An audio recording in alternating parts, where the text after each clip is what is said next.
Assalamualaikum warahmatullahi wabarakatuh.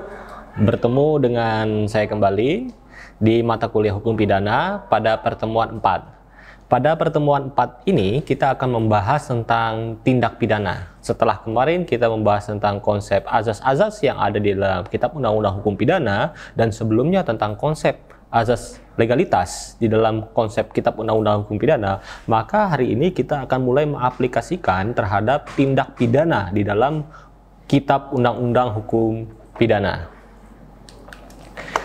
Rekan-rekan yang berbahagia dan saya banggakan bahwa pada pertemuan ini kita akan melihat konsep peta tindak pidana itu sendiri. Pertama, tindak pidana itu dibagi dengan beberapa istilah. Pertama, strafbaarheid atau peristiwa pidana. Peristiwa pidana itu berbeda dengan tindak pidana. Peristiwa pidana adalah suatu anomali yang dirasakan oleh banyak pihak bahwa suatu kejadian telah terjadi dan kejadian tersebut diartikan sebagai tindak pidana. Andai kata rekan-rekan sekalian melihat CCTV,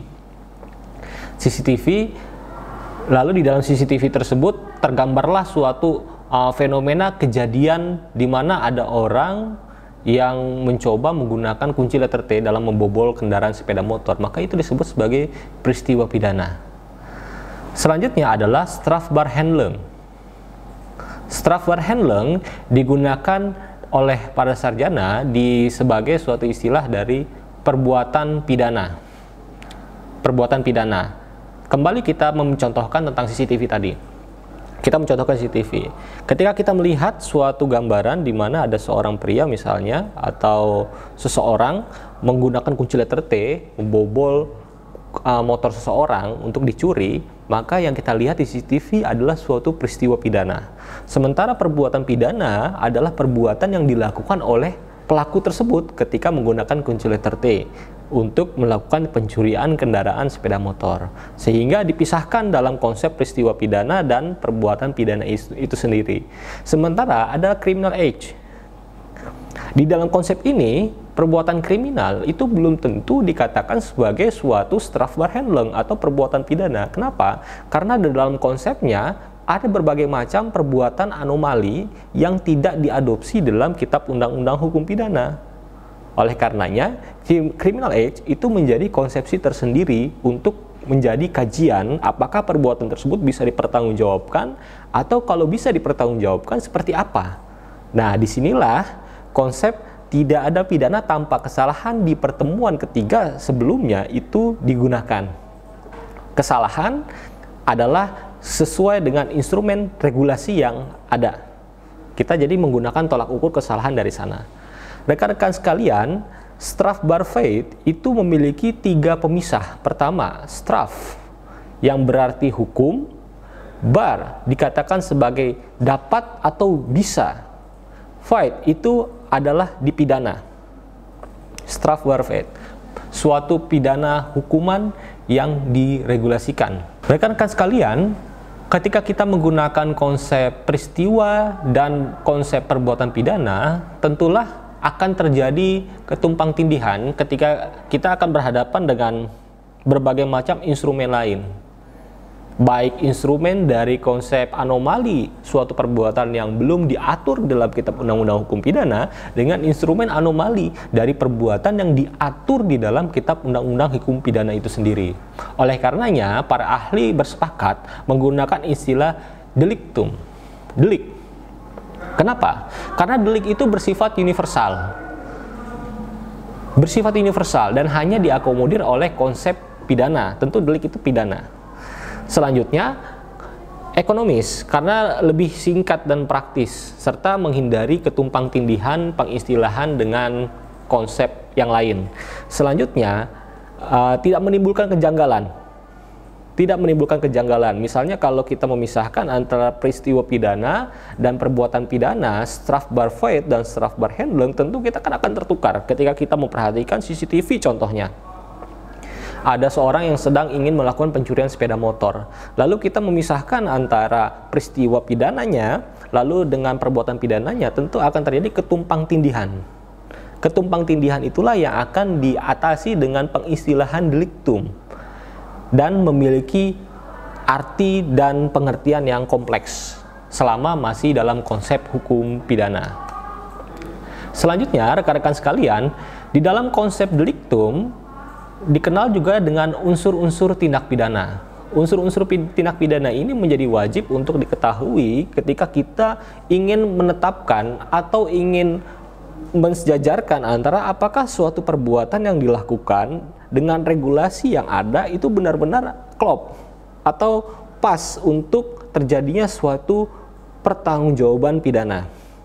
Di sini kita akan pisah untuk mengklasterkan. Pertama, syarat pertama adalah suatu tindak pidana itu dan bisa dipertanggungjawabkan adalah perbuatan yang dilakukan oleh subjek.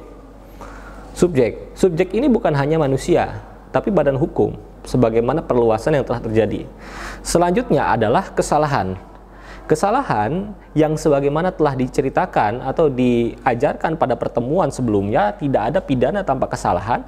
Kesalahan ini tolak ukurnya adalah apakah perbuatan yang merugikan tersebut diatur oleh hukum atau tidak. Tentu kita harus memiliki pendapat yang sama, kesalahan adalah perbuatan yang dilarang oleh hukum atau tidak dan diatur di dalam kitab undang-undang hukum pidana. Selanjutnya, bersifat melawan hukum dari suatu tindakan. Bersifat melawan hukum.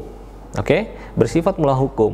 Kalau kita di pertemuan pertama pernah membahas atau kita menyinggung tentang perbuatan yang dilarang dengan akibat yang tidak diinginkan, itulah yang disebut sebagai bersifat melawan hukum. Selanjutnya, suatu tindakan dilarang oleh undang-undang dan diancam oleh tindak pidana. Asas legalitas di sini muncul. Dan selanjutnya adalah waktu dan tempat.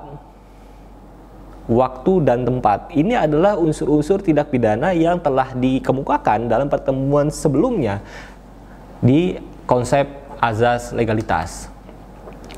Jenis-jenis tindak pidana. Rekan-rekan sekalian, di dalam konsep hukum pidana terbagi dari beberapa jenis. Pertama, pembagian berdasarkan rumusan Kitab Undang-Undang Hukum Pidana. Patut kita ketahui di pertemuan pertama kita membagi dari kejahatan yang ada di dalam hukum pidana, dan hukum pidana itu dibagi oleh beberapa buku. Kejahatan yang dalam arti ini diatur di buku kedua, atau kejahatan yang dalam hal ini diatur di buku ketiga, dalam hal ini adalah pelanggaran. Itu adalah pembagian berdasarkan rumusan Kitab Undang-Undang Hukum Pidana. Selanjutnya, berdasarkan pola perumusan, delik material atau delik formil. Nah, rekan-rekan sekalian, andai kata melihat begini, di pasal 362 tentang pencurian, itu yang akan menjadi tolak ukur konsep awalnya adalah perbuatan yang dilarang. Perbuatan yang dilarang pastinya. Coba rekan-rekan sekalian buka 362, Kitab Undang-Undang Hukum Pidana. Dia membahas tidak tentang akibat yang diperoleh oleh korban. Ketiadaan uang, tidak bisa beli ini, tidak bisa beli itu akibat tindak pidana pencurian. Tentu tidak. Yang dibahas di sini adalah perbuatan yang dilarang.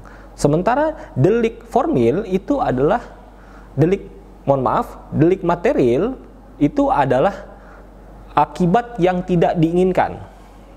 Sementara delik formil adalah perbuatan yang dilarang. Nah, delik material ini sebagaimana yang telah dikatakan tadi bahwa dia hanya mengatur tentang akibat apa yang tidak diinginkan, seperti pasal 338 pembunuhan dan 351.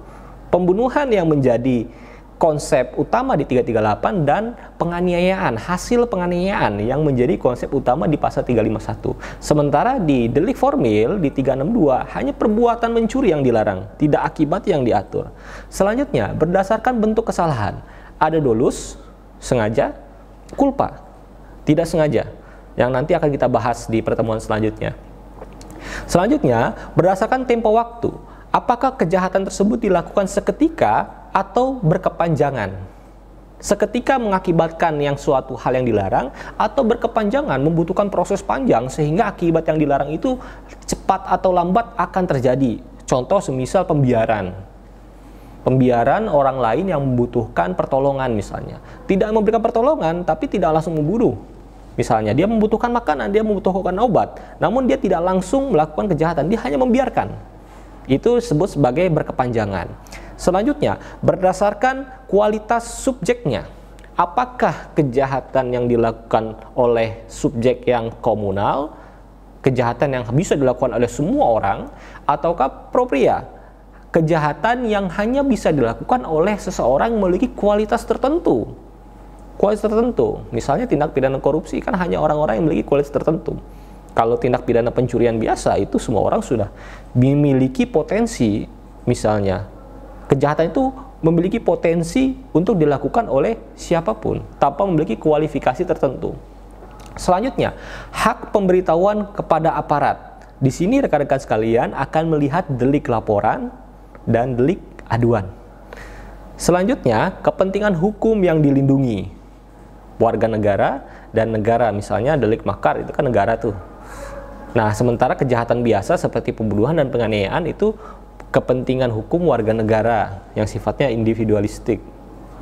Selanjutnya adalah berdasarkan berapa kali tindak pidana itu dilakukan. Apakah residivis ataukah tindak pidana tunggal yang dilakukan cukup sekali saja. Selanjutnya, unsur-unsur tindak pidana. Rekan-rekan sekalian, ada suatu istilah yang sangat familiar di lingkungan aparat penegak hukum. Kalau rekan-rekan sekalian pernah mendengar istilah mens rea dan actus reus. Mens rea atau unsur subjektif ini memiliki konsep struktur di mana pelaku memiliki kemampuan bertanggung jawab. Nah, struktur ini harus dicari oleh aparat penegak hukum dalam mens rea. Syarat mens rea atau hal yang dicari dalam mens rea adalah apakah pelaku mampu bertanggung jawab? Kedua, adakah kesalahan? Ketiga, adakah dolus atau kesengajaan, baik dolus yang jenisnya karena niat, keharusan dan kepastian, karena kemungkinan, atau ada kesadaran atau ada kesadaran. Nah, konsep sadar dan kepastian harusnya dilihat dulu. Dan konsep tentang culpa. Culpa ada beberapa jenis, culpa yang disadari atau culpa yang tidak disadari. Nanti culpa lata dan culpa vice itu akan kita pelajari di pertemuan selanjutnya. Selanjutnya, actus reus atau unsur objektif. Nah, rekan-rekan sekalian, dalam actus reus itu berbeda dengan mens rea yang sifatnya subjektif ke pelaku. Actus reus kita harus melihat konsepsi struktur di dalam regulasi yang melarang. Pertama, sifat konstitutif sesuai uraian delik. Ingat, delik di dalam beberapa pasal, coba rekan-rekan sekalian pilihlah salah satu pasal di kitab Undang-Undang Hukum Pidana, baik yang sifatnya material ataupun sifatnya formil. Tentu di dalam narasi dari pasal tersebut itu ada struktur konstitutif sesuai dengan arah uraian delik. Selanjutnya, yang selanjutnya adalah unsur diam-diam. Apakah perbuatan tersebut dilakukan secara aktif atau dilakukan secara pasif? Selanjutnya, perbuatan tersebut bersifat melawan hukum objektif atau bersifat melawan hukum subjektif. Dan selanjutnya adalah tidak ada alasan pembenar. Tidak ada alasan pembenar dan tidak ada alasan pemaaf itu memiliki perbedaan. Tidak ada alasan pembenar adalah perbuatan tersebut apakah dibenarkan oleh undang-undang atau tidak. Misalnya algojo eksekusi mati. Itu kan berdasarkan ketetapan hukum bahwa ditetapkan misalnya siapa yang memberikan eksekusi mati dan itu dibenarkan meskipun perbuatan mengeksekusi mati itu adalah membunuh. Dan itu sebagai alasan pembenar di pasal 50 Kitab Undang-Undang Hukum Pidana. Selanjutnya, alasan pembenar adalah alasan di mana seseorang melakukan suatu kejahatan di mana kondisi dan keadaannya pada saat itu mendesak sehingga mau tidak mau harapan atau pilihannya adalah apakah dia harus hidup ataukah dia harus melawan. Kalau dia melawan berarti kan melanggar hukum misalnya. Kan seperti itu. Nah, itu disebut alasan pembenar, dan itu nanti kita akan bahas di pertemuan selanjutnya. Demikian pertemuan ini. Sampai berjumpa di pertemuan selanjutnya. Wassalamualaikum warahmatullahi wabarakatuh.